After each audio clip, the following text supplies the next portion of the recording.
Hello' everyone, নমস্কাৰ। আজি মই আপোনালোকৰ মাজলৈ লৈ আহিছোঁ চুকা টেঙাৰে সৈতে মাছৰ এটা ৰেচিপি। মই ইয়াতে লৈ লৈছোঁ চুকা টেঙা 4 মুঠি। খুব ভাল লগা এটা ৰেচিপি, কম সময়তে ইয়াক বনাই খাব পাৰি। প্ৰথমতে মই চুকা টেঙাখিনি ভালদৰে ধুই লৈছোঁ। আৰু এতিয়া মই ইয়াতে প্লেটখনত লৈ লৈছোঁ ফ্ৰাই কৰি লোৱা মাছ, পিঁয়াজ, নহৰু আৰু জলকীয়া। জলকীয়াকেইটা সৰুকৈ মই কাটি লৈছোঁ। এতিয়া চুকা টেঙাৰ পাতখিনি চাফা কৰি লোৱাৰ পিছত মই ভালদৰে অকণমান ডাঙৰকৈ কাটি লৈছোঁ।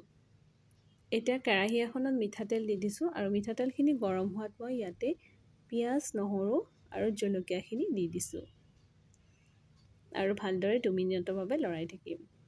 অকণমান ৰঙচুৱা হৈ অহাৰ লগে লগে মই এতিয়া চুকা টেঙাৰ পাতখিনি ইয়াতে দি দিছোঁ আৰু কিছু সময়ৰ বাবে এইখিনি মই লৰাই থাকিম। প্ৰথমতে ইয়াতে পানী এড কৰিব নালাগে, চুকা টেঙাটোৱে নিজে নিজে পানীটো এৰি দিয়ে। কম সময়তে এইটো সিজি যায়। এতিয়া পানীটো অকণমান ওলাই আহিব ধৰিছে আৰু মই এইটো অকণমান ইয়াতে নিমখ দি দিছোঁ 1 টিস্পুন। এতিয়া মই ইয়াতে হালধি এড কৰিছোঁ, লগত অকণমান দি দিছোঁ জিৰা জালুকৰ গুড়ি। আকৌ পুনৰবাৰ মছলাখিনি ইয়াতে মিহলাই দিছোঁ।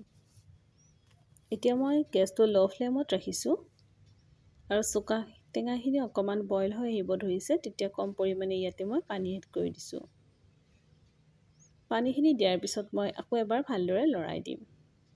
এতিয়া মই হেতাখনেৰে গোটেইখিনি ভালদৰে মিহলাই দিছোঁ।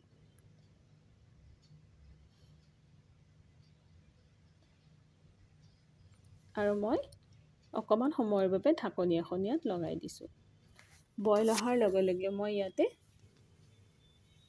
ভাজি ৰখা মাছখিনি দি দিম। এতিয়া লাহে লাহে বইল আহিব ধৰিছে আৰু খুব ধুনীয়া গোটা এটা গ্ৰেভি টাইপ হৈ গৈছে।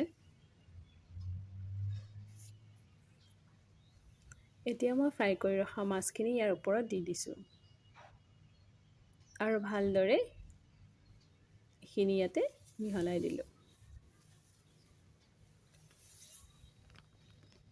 অকণমান ইয়াতে মই পানী এড কৰি দিছোঁ, পানীটো আপোনালোকৰ হিচাপ অনুসৰি দিব আৰু পুনৰ ঢাকনিখন লগাই দিছোঁ। ঢাকনিখন মই গুচাই চাইছোঁ, এয়া অকণমান পনীয়া হৈ আছে তৰকাৰীখন। এতিয়া মই ইয়াতে ধনিয়া পাত এড কৰি দিছোঁ।